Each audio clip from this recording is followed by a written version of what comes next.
On commence par le héros principal, Harry Potter, interprété à l'écran par Daniel Radcliffe. Parlons d'abord du personnage. Après la bataille de Poudlard, Harry ne retourne pas passer ses aspics à Poudlard. Avec tout ce qu'il a vécu et réalisé, cela ne l'empêche pas de poursuivre son ambition principale et de devenir un aurore, donc un chasseur de mages noirs. Il devient même ensuite directeur du bureau des aurores au ministère de la magie, puis directeur de la justice magique. Il reste très proche d'Hermione et Ron et se marie à Ginny Weasley. Ensemble, ils ont 3 enfants, James Sirius Potter, Lily Luna Potter et Albus Severus Potter, ce dernier étant au cœur de l'intrigue de la pièce de théâtre L'Enfant Maudit. Dans la vraie vie, Daniel Radcliffe a continué de tourner dans des films. Malheureusement, il est rapidement tombé dans l'alcool et la drogue. D'ailleurs, il était sous lors de la scène du Félix Félicis dans Harry Potter 6.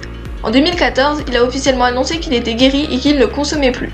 Plus récemment, nous pouvons le retrouver en train de lire le premier chapitre de Harry Potter à l'école des sorciers, en anglais évidemment, sur le site de Wizarding World dans le cadre d'Harry Potter à la maison. Passons maintenant à Ron Weasley, meilleur ami de Harry et joué par Rupert Grint dans les films. Dans le monde de J.K. Rowling, Ron ne passe pas ses aspics et devient tout d'abord Aurore aux côtés d'Harry. Il va ensuite aider son frère George à tenir la boutique de farce et attrape pour l'aider à gérer le magasin après la mort de Fred. Il se marie à Hermione Granger et ils ont ensemble 2 enfants, Rose Granger Weasley et Hugo Granger Weasley.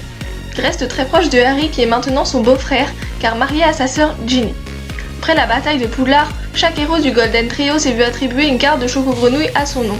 Ron, grand collectionneur de ces cartes depuis son enfance, considère que c'est sa plus grande réussite. Quant à Rupert Grint, après la fin des tournages des Harry Potter, il a également continué à jouer. Il s'est lancé dans le théâtre puis dans la télévision, notamment avec des séries. Très récemment, sa compagne Georgia Groom a accouché d'une petite fille, Rupert est donc papa. C'est le premier des acteurs principaux d'Harry Potter à avoir un enfant, tous les Potterheads lui souhaitent donc, ainsi qu'à sa femme et qu'à sa fille, tout le bonheur de fonder une famille.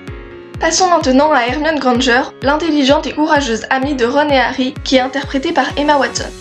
Après la bataille de Poudlard, Hermione retrouve ses parents en Australie et inverse le sortilège d'oubliette qu'elle leur avait infligé au début du tome 7. Fidèle à elle-même, elle retourne passer ses aspics à Poudlard, contrairement aux 2 autres. Grâce à son excellence en tous les domaines, elle devient ministre de la magie. Elle fait passer des lois pour que les elfes soient mieux traités, continuant ainsi son projet de la SALE qu'elle avait commencé en 4e année d'études à Poudlard.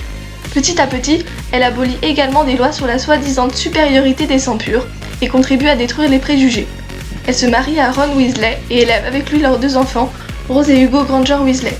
Son actrice, Emma Watson, a également continué les films, jouant par exemple dans Le Monde de Charlie, La Belle et la Bête et plus récemment Les Filles du Docteur March.